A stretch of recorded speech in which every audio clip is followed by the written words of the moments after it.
10ஆம் வகுப்பு கணிதம் பாடம் 2 எண்களும் தொடர் வரிசைகளும். அதில் 8வது கணக்கு. எந்த ஒரு மிகை முழு எண் எண்ணிக்கும் 2n + 6 × 9 ஆனது 7ஆல் வகுப்படும் என நிறுவுக. தீர்வு பார்ப்போமா? ஃபஸ்ட்டு 2 கொடுத்துருக்காங்க.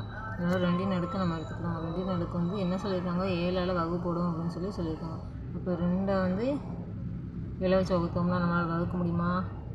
வகுக்க முடியாது. அப்போ நம்ம என்ன பண்ணுவோம்? 0 போவோம். 0 தான் வகுத்தோம்னா 0 தான் வரும். இப்போ 7 0 0, மீதி வந்து 2. அப்போ 2 சர்வசமம் 2 மட்டு 7. அடுத்து இது நம்ம எப்படி எழுதலாம்? 2n சர்வசமம் 2n மட்டு 7 எப்படி எழுதலாமா? அதனால் எப்படி எழுதுகிறோமா? 2 எண்ணுக்கு பதிலாக 1 2 3 பிரதிட்டு பார்ப்போம்.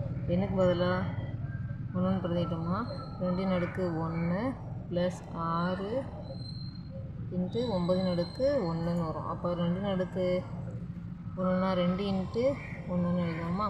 + 6 × 9 4 2 6 54. மொத்தமாக 2 சேர்த்தோம்னா 56. அப்போ வகுத்தோம்னா மீதி வந்து 0 கிடைக்குமா? அப்போ 7ஆல் வந்து வகுப்படும்.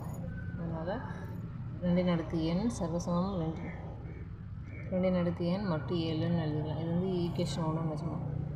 அடுத்து வந்து 9n கொடுத்துருக்காங்க. அதனால் 9n சர்வசமம் 2n மட்டு 7.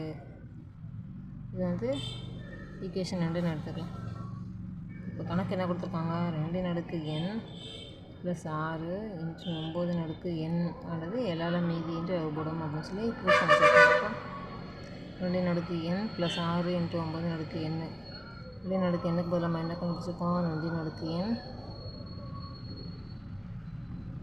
7 + 6 × 9nக்கு பதிலாக 2n மட்டு 7. அப்போ இங்கேயும் 2n மட்டு 7 தான் இருக்குது. இங்கேயும் 2n மட்டு 7 தான் இருக்குது. ஆனால் இங்கே வந்து 6 தடவை இருக்குது. இங்கே வந்து ஒரே ஒரு தடவை மட்டும் இருக்குது. ரெண்டுமே கூட்டலில் இருக்கனால நம்ம 2ஐயும் கூட்டிக்கலாம். அப்போ கூட்டினோம்னா 7 2n மட்டு 7. இப்போ 7 வந்து 7 வச்சு வகுத்தோம்னா மீதி என்ன கிடைக்கும்?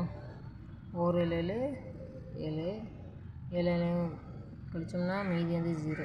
அப்போ இதுக்கு பதில் இந்த 7க்கு பதிலாக 0 2n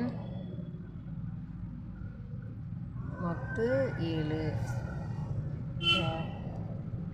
0 வச்சு எந்த நம்பர் கொடுக்கணும்? 0 தானே. அப்போ 0 தான் கிடைக்கும். அப்போ 2n + 6 × 9 ஆனது